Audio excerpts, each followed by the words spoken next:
Arkafuune kabajamtoota daawwattoota miidiyaa Oromiyaa 11 waldaan sikkoo mandoo Ameerikaa kaabaatti argamu hidhamtoota siyaasaa Oromoo lagannaa nyaataa irratti argaman ilaalchisee ibsa ejjennoo baasee jira.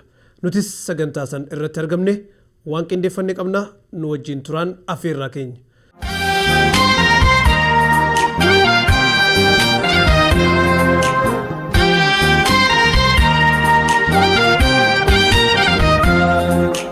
Baay'ate baay'een gadda hidhaaf sakaallaan akka farda gaariin hin jiru shiraan wal mara yaa kolfa saree jireenya bara zinaare kan eebba qabu mana jaare jiruuf jireenyaan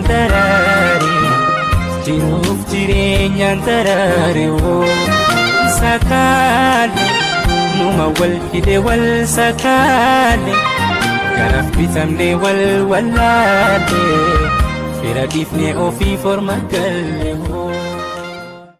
Sagantaa kana eebbaan kan jalqabsiisan Shee Muniir haasaa taasisan keessatti wal hoogganuu fi wal jala deemutu kaayyoo keenya galmaan gaha jedhanii erga dubbatanii booda du'aa'is godhanii turan.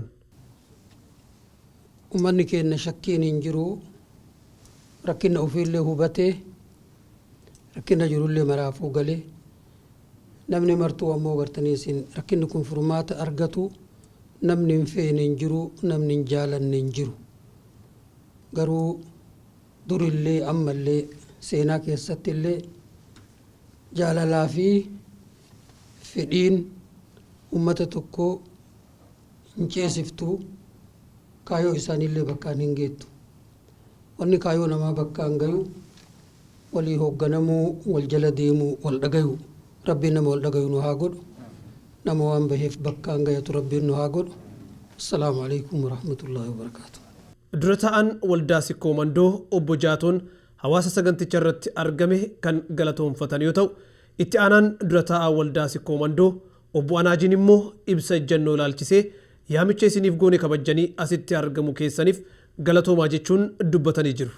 Uummata keenya guyyaa kana akka yaadannee waan kana akka godhamu goonee fi akka sikkoo mandootitti jechuudha itti yaadne yaannumaan kuni garamitti akka nu baasu uummata keenyaaf dhaamsa akka dabarsuu danda'an hayyoonni amantaa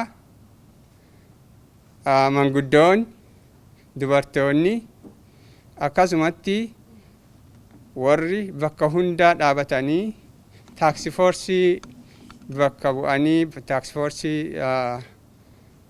naannoo Minisootaatti ijaarame ji'a 7 haga ammaatitti walgahii adda addaatii fi hiriira adda addaa godhaa naannoo hunda keessatti ifaaje guddaa godhaa jiran kana asitti dhufanii dhallee uummata keenyaa fi maaltu malaka jedhu dhaamsa akka dabarsan kanaaf kaayyoon guyyaadhaa galatoomaa baga waan kana irratti hirmaatuu fi qooda kennitanii qooda asitti kennitanillee biyyattillee dhaamsa guddaa dabarsuuf bakka kana dhufuu keessaniif irra deebi'ee galatoomaa isiniin jedha.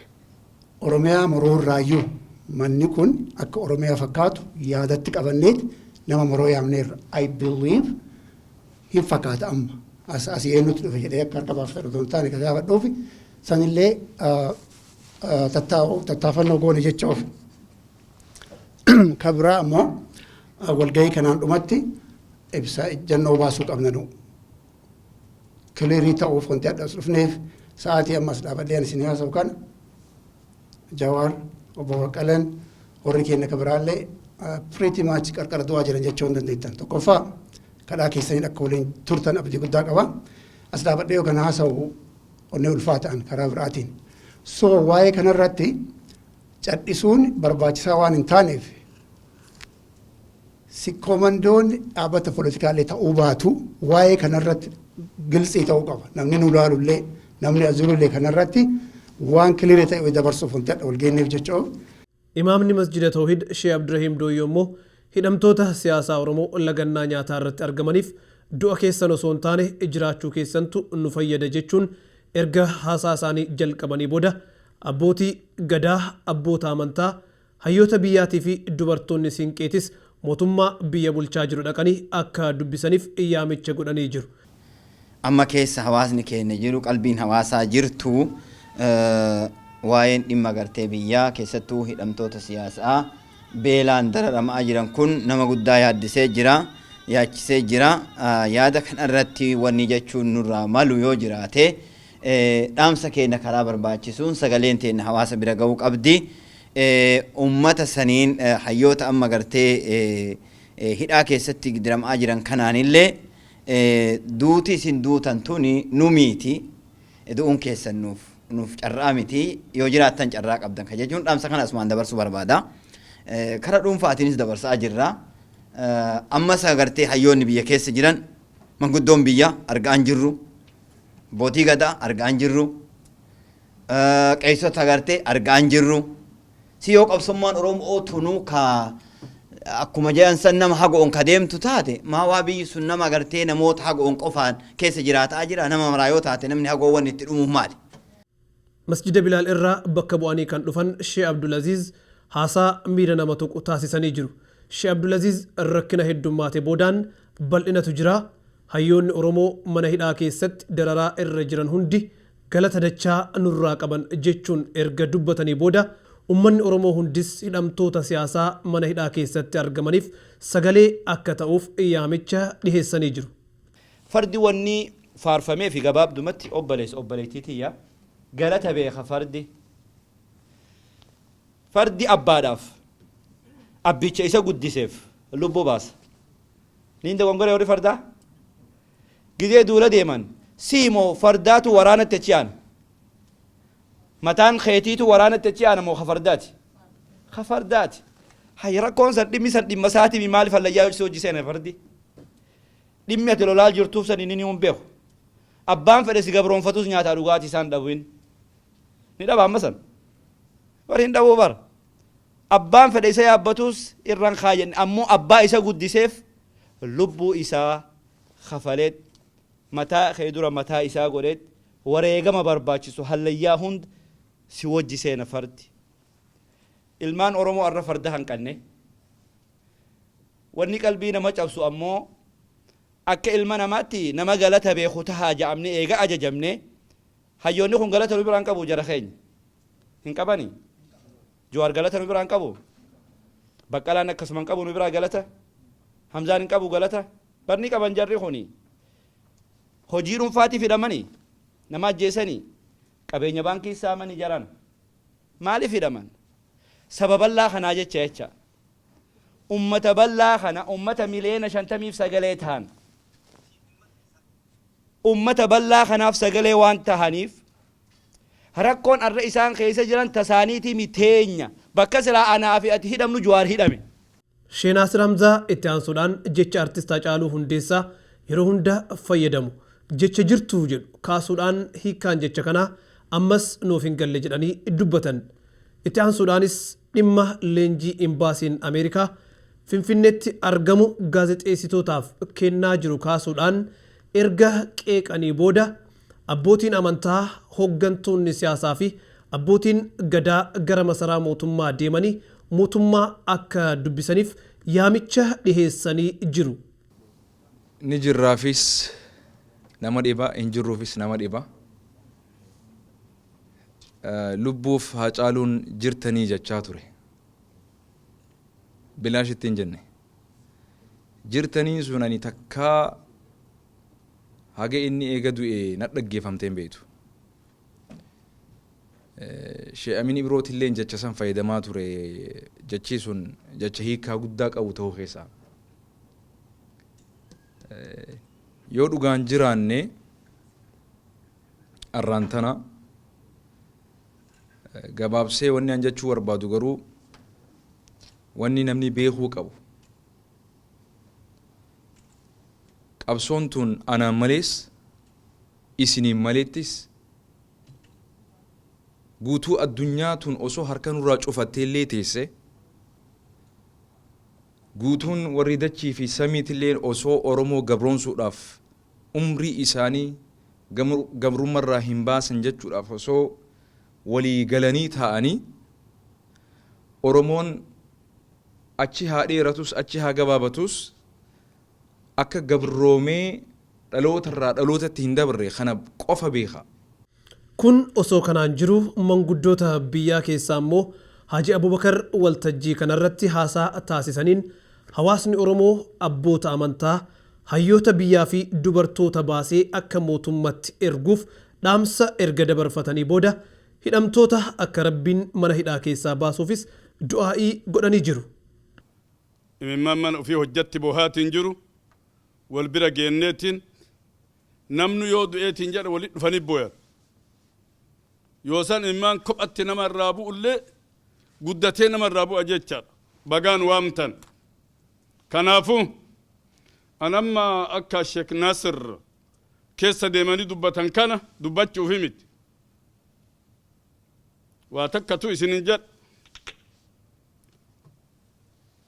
Amma akka amma duratti inni dubbatutti si keessa barate akka waan asit dhalate sadarkaa kana ga'e biyyatti tooftaa isaa beekumsa isaati wayyaanee rabbi biyyaa xiitii takkan aarsin biyyaa baase hidhaa jira hidhatti du'aatiin jira. Gama birootiin immoo dubartoonni fi aktivistoonni Oromoo sagantaa kanarratti argamanis wal duraa duubaan haasaa taasisanii jiru. Haddaan tana jawaarii qanii du'e hin booyu hadda booyaa fi Oromoon hadda booyaa fi osoo inni hin jiru booyaa fi ammaan tana cadhistanii mana dachaatanii teettanii hoo inni hin du'e akkuma gaafsanii koomunitii ilaalee fi ganamu warri hadda gabbayuu dide kun warri hadda gabbayee goota ofii nama sabaaf jedhee nama isiniif jedhee jiruu ofii dhiisee ilmoo ofii dhiisee mana bareedaa akkuma isheettitti hin jiran jedhan san keessa galan san dhiisee jawaar ka'ee biyya galee jechuudha saba ofiitiif qabsaa'uuf. Nu amma ufuma yoo ufuma olii manne malee nama biraa himachuu duudhiifne mishaanatti fakkaata. Qubni tokkochi yoo nama mul'isu qubni hafeenna laala. Amma kanu ajjeesaarus kanu kaasaarus nuumatu fi walii yaa'aara malee saba biraa waan himannuuf hin qabne. Kana beekuun nurra jira yoo akkas ta'e malee deemuu hin dandeenyu waan ta'eef. Oromoon du'uu ka jala qabdi hadhaa miti. Waggaa 150 irraa qabdee du'aa turte garuu maal hin qabdu sagalee hin qabdu ture. Numa ajjeesanii reeffa ofii godhatan. Keennuma lafarraa buqqisanii lafa ofii godhatan. Isaan waan miidiyaa qabaniif waan sagalee qabaniif dhageettii qaban. Ummata Oromoo sagalee dhabuu irraan kaka'e ukkaamsamee waggaa 150 guutuu nu ajjeesaa ka ofii nu godhataa turan keennuma ka ofii godhataa turan. Sammaraarra darbinee waan ummata qajeelaa argitanii waan hin ganneef dhumarratti mucaa kanaan nu yaadate anaaf maannaa kiyya jawaar 2015-2016 ijoollee dhumatte haarawaa miti achiin dura meeqa Taaddasee Birrufaa ka akka Nadhii Gammadaafaa ka akka Baaroo Tumsaafaa ka akka Hayilee Fiidafan duune meeti ka dhagaaru hin jiru maaf sagalee hin qabne achi oltu dhumateera.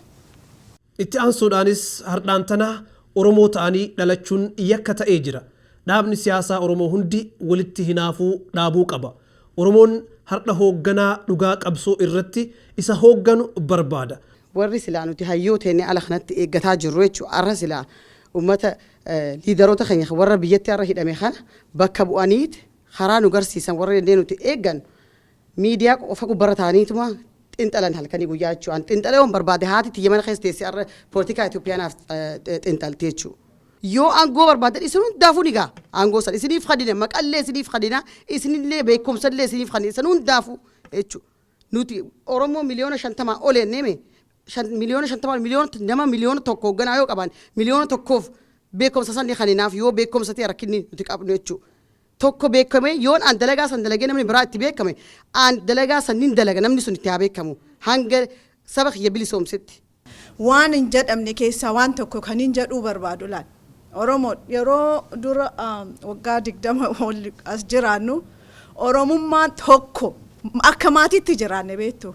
Eenyutu Arsii, eenyutu Jimmaa, eenyutu Wallaggaayyuu waliin beennu iyyuu ture. Yeroos namni eenyummaa keenyaayyuu jabeessinee Oromummaaf jiraanna ture. garuun baay'anneet diinni nu keessa seenee ati Arsii, ati Wallaggaa, ati Jimmaa, ati Jinni jedhee adda nu faffacaaseet nu gobroomse. Hadhallee nu isan baranne beektu. Ani Jimmaa garuu Oromoo. Oromummaa keenyaaf jennee gadi baanee yoo hin dhaabbanne waggaa 100 hadhaallee akkasumatti jiraanna. Bo'aa, awwaallataa, abaluu kiyya jedhaa, gaafa du'e faarfataa jiraachuuf deemna. Yoo kana hin dhaabne eessayyuu hin geenyu yaa Oromoo. Hirmaattota keessaa immoo namni tokko Jawaar Mohaammed nama qabsoo Oromoo hiddaan gadi dhaabee fi nama akka killeetti kunuunfamuu qabu malee nama hidhaa keessatti dararamuu qabu miti jechuun yoo dubbatu kan biroo immoo rakkoon keessa jirru kun nutti dhagahamuu qaba jechuudhaan dubbata. Xaqilaa ministeeriin amma irra jirullee mootummaa Oromoo maqaa Oromootiin achiru ta'eef ilmi Oromoo jagni haganaa nama gara 9,000 isa irraa deemeetiin nama gara 4,000 yeroo ammaa kana to'annoo keessa ka jiru ummanni Oromoo zabana maraa gaafa Tigre hidhee ajjeesaa alla immoo gizee namni isaarra jiru akkam akka ta'ellee waan mataa nama haddochuu waan mataa nama dhukkubsuu kunis gaa akka maqaa Oromootitti illee siifillee maqaan qabu ummata Oromoo jidduutti illee rakkinna gaafa haadha caaluu bu'eetiin olitti rakkinni gizee nama kana keessaa namni tokko waa ta'e rakkinna san daraniiti bu'aa ammallee mootummaan coomsaa kun jijjiirra gara mootummaa dhaabataatitti ka jedhamu yeroo isaa irra jira yeroo kan irratti rakkinni tokko bu'eetiin biyyattiin tun sababa ummata kanaatiif rakkinna irra buutii kanaafuu wanti kun mootummaan kunillee xiyyeeffatee nagaha biyya Oromiyaati Oromiyaan nagaa argattu Itoophiyaan nagaa argattu Oromiyaan nagaa dhabdu Itoophiyaan nagaa hin qabdu waan kana jala sararee ummanni Oromoo ammaan boodatti gabroomsee abbaan fedhee akka fedhetti irra deemee bulchaalee hin jirtu. Dura taa'aan boordii waldaa hawaasa Oromoo magaalaa Minisootaa Dr. Obsaanis waltajjii kanarratti argamanii jiru. Haasaa isaanii keessattis saamichi biyya keessatti karoorfamee jiru saamicha Oromiyaa osoo ta'uu baatee abiniif minxaafiin afamee fi hooggantoonni siyaasaa Oromoo mana hidhaa keessatti hin dararaman. Hawaasni Oromoo biyya alaa jiraannu hundi bakka bu'oota uummataa keenyatti bilbiluu fi xalayaa barreessuus qabna erga jedhanii booda xumura irratti hawaasni biyya keessa jiraatu immoo gurmaa'ee akka qabsaa'uuf yaamicha dhiheessanii jiru. Hoggaa masarat tadheen gadda jara laaluudhaaf achi dhayxe hidhamtee baatu sababaa isiin achi dhayxeef har'aa samma mana hidhaa deebite kun immoo Finfinnee keessa taa'eeti Oromoo abaaraa nagaan bobba'ee galu jira. Itoophiyaan nuti keessa jiru nama lamaa keessa jiraa beekaa nama akka namaa gadi ilaalamuu fi kammoo Itoophiyaan sun teenya jedhee achi keessa jiraatu jira haasoon dheeressu nammani. Asii namni warri akka Jawaar kun faan dhaabni adda bilisummaa Oromoo faan waan nama lafa jalaa kakaasanii Oromoon waan fiitiif niin dhiiga jee murteeffatee fi kaasiillee akkasii wal jala ka'ee deemaa ture. Gaafsanis namni har'aan tan akka nama micciiru kun numa keessan turre. Meeqaa jira ka ciisuu ture gaafsanis akkuma irra jiru kana jira. Har'ammoo inumaa zuum bannateetu zuum irratti illee walgahii gaggeeffate. The difference is that gaafsan huccuu haguuggatee ture. Har'aan tan ammoo jaakketa gubbaarraa irraa baaseeti zig jee taa'u jira. Hogguu akkasii abaluu biltsiginnaa jechuu dhiifnee ka waan Oromootti amanu waliin dhufee waliin hojjetee hojiidhaan garsiisuu qofa yoo bira dabarre qofa. Reefu mucattiin boottee baay'ee mataa kiyya na jeeqte rakkina isiitti dhagame akkuma isiin boottee numarruu silaa bo'uu qabna itti dhagame isii wanni an amma jechuun qabu dhugumatti nutti hin dhagamne na fakkaata rakkoon amma nu mudatte kuni numaratti hin dhagamne silaa mana keenya gallee teennee hin bullu rakkoo nutti as deemtu Jawaar beelan amma mana hidhaatitti rakkatee jenna. Jawaar gamnaa waan nutti as deema arga. Waan uummata Oromootitti as deema arga. Takka osoo argu ijji kiyya waan Oromoorra gahu kana arguun barbaadu murtii ofitti fudhate.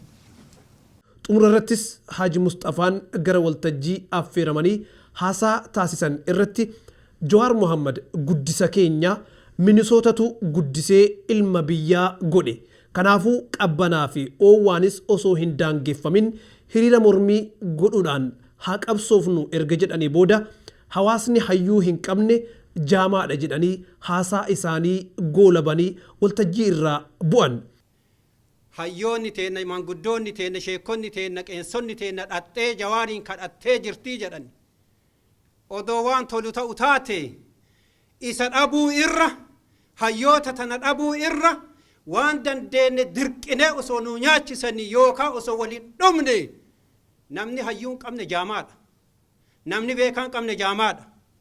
Jaamaa taanee duuba hafuufi tartiiba hedduu baasee asiin nu gahee jira.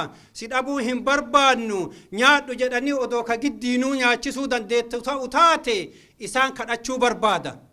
Waan gara biraati nu biyya alaa teettanii ijoollee akkas gootanii jedhan. Ala teennee akkas godhuu bichaa miti. Waan nurraa barbaachisu godhuun dirqama kenna.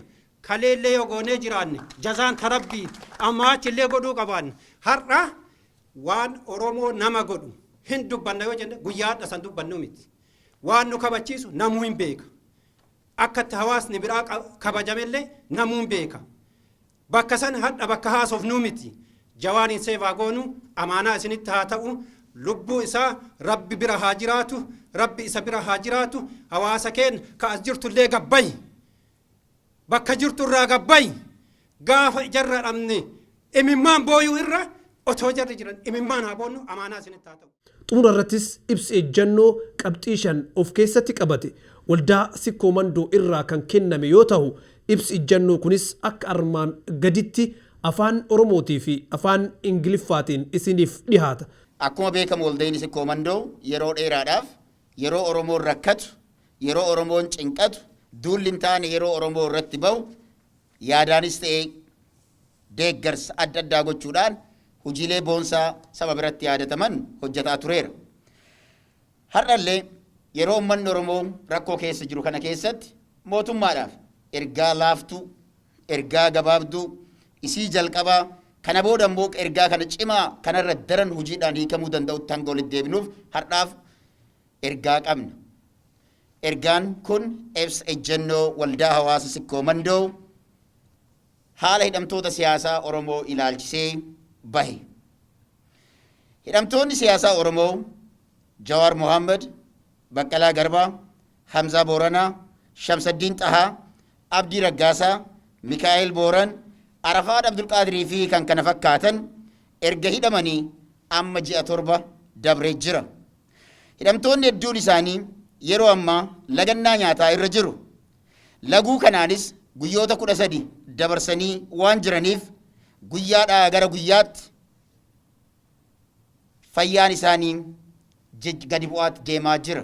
Kanaanis hospitaala seenaat akka jiran argutti jirra. Waldaan sikkoo mandoo dubbiin kun ni jijjiirama jennee osoo eegnu sadarkaa cal'isuu hin dandeenye irra geenyee jirra. Kanaaf paartilee siyaasaa Oromootiif mootummaa biyya bulchaa jiruuf ilmaan Oromoo hundaaf abbootii gadaaf hooggantoota amantiitiif haawwan siinqeetii fi hidhamtoota siyaasaa hunda isaaniitiif yaamicha goona.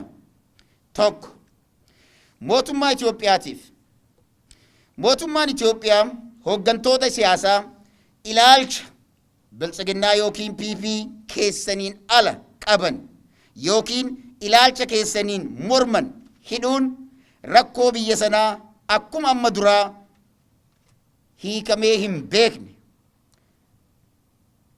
amma boodas isaan hidhuun hin hiikamu. Falli tokkochi jiru hidhamtoota siyaasaa hunda isaanii hidhaarraa gadi dhiisuun sana booda ta'anii marii godhuu qofa. Waldaan sikkoo mandoo gochi mootummaan hidhamtoota siyaasaa kana mana hidhaatti ugguree filannoodhaaf kophaa kiyya dhiyaadha jedhuun fiigaa jiru adeemsa sirriiti jennee hin amannu. Biyyattiifis balaa guddaadha. Kanaaf mootummaan hidhamtoota siyaasaa kana hatattamaan akka gadi dhiisu gaafanna. 2. Mootummaan aangawoota isaa kanneen olola dharaa hidhamtoota nyaata lagatan irratti oofaa jiran gocha isaanii irraa akka of qusatan haala hidhamtoota kanaa waan ogeeyyiin fayyaa himanii fi qabatamaan hidhamtoonni socho'uu fi dubbachuu dadhabanii hospitaala akka seenaa jiran osoo argaa jirru maqaballeessa biddeena didanii micciirraa nyaataa jiru jedhaa akka jiran argaa jirra. Hooggantoonni PP yookiin biltsiginnaa namummaa keessaa bahanii du'a obboleeyyan isaanii hawwuu kana cimsinee balaaleffanna. Mootummaan hooggansa namummaa hin qabne akka kanaa hatattamaan tarkaanfii fudhatee akka sirreessu cimsinee gaafanna. 3. Waldeenii Sikkoo Mandoo ilmaan Oromoo raayyaa ittisa biyyaa poolisii Oromiyaa humna addaa Oromiyaa keessa jiran yeroo ummanni Oromoo deeggarsa hidhamtoota siyaasaa Oromootiif qabu agarsiisu mirga dimokiraasii ta'uu hubattanii tika barbaachisu isaaniif godhuu irratti akka xiyyeeffatanii fi tumiinsa ajjeechaa fi doorsisa gosa kamiituu irraa akka of qusattan yaamicha isiniif dabarsina. 4. Gaggeessitoonni amantii, sheekonni, qeesonni, paasteroonnii fi abbootiin gadaa haawwan siinqee hundi keessan haalli hidhamtoonni siyaasaa keessa jiran baay'ee hamaa fi ulfaataa waan ta'eef karaa danda'ame kamiinuu amansiisuun akka addaan kutan godhuu akkasumas mootummaa badii tokko malee isaan hidhee bira taa'u irratti immoo dhiibbaa godhuun hidhamtoonni kun hatattamaan mana hidhaa irraa akka bahan akka gootan cimsinee isin gaafanna. 5. Hidhamtoonni siyaasaa haala biyyattiin keessa jirtuu fi fuulduree Oromoo garam akka deemaa jiru argitanii sodaa isin qabdanii fi murannoo isin saba kanaaf qabdanis ni hubanna, ni dinqisiifanna. Wareegamni isin kafalaa jirtanis baay'ee ulfaataadha. Kanaaf isin gama keessaniin kaayyoo qabattanii wanti godhaa jirtan waldaa keenyaaf ifaadha. Kanaan booda itti fufuun immoo Oromoo hunda maatii keessan isinis akkasumas ammoo deeggartoota keessan miidhaa hamaa irraan gahaa jira. Kanaafu lagannaa nyaataa itti jirtan kana akka addaan murtan isin kadhanna. Dhumarratti waldeenii Sikkoo Mandoo yeroo uummanni Oromoo rakkoo adda addaa keessa darbu Oromoo biyyaa fi biyya alaa yookiin biyya ormaa keessa jiranitti callisee hin beeku. Waldeenii Sikkoo Mandoo waan danda'e hundaan dirqama isaa bahaa tureera. Yeroon kun yeroo uummanni Oromoo dukkana hamaa keessa seene kanatti Oromoonni hundi keessanuu eessumaayyuu haa jiraannu karaa nagayaatiin waan dandeessan kamuu godhuun hidhamtoota siyaasaa hundi mana hidhaa irraa akka gadi dhiifaman tokkummaa Oromoo daran cimsuun hunda keessaniif yaamicha goona. Waldaa Sikkoo Mandoo Gurraandhala 10 bara 2021 ulfaadha. February 10th, 2021, Sikkoo Mandoo Community of Minnesota. I will start with the quote by Dr. King. Our lives begin to end the day we become silent about things that matter. Sikkoo Mandoo Minnesota release regarding Sikkoo Mandoo Minnesota press release regarding the Oromo political prisoners' current situation. The Oromo political prisoners, Jawar Mohammed, Baqqala Garbaa, Hamza Boranaa, Shamsuddin Taha, Gammachuu Ayyaanaa, Lammii Beenyaa, Mikhail Boran, Abdii Raggaasaa, and others have been on a hunger strike for the last 13 days. and their health is deteriorated from day to day.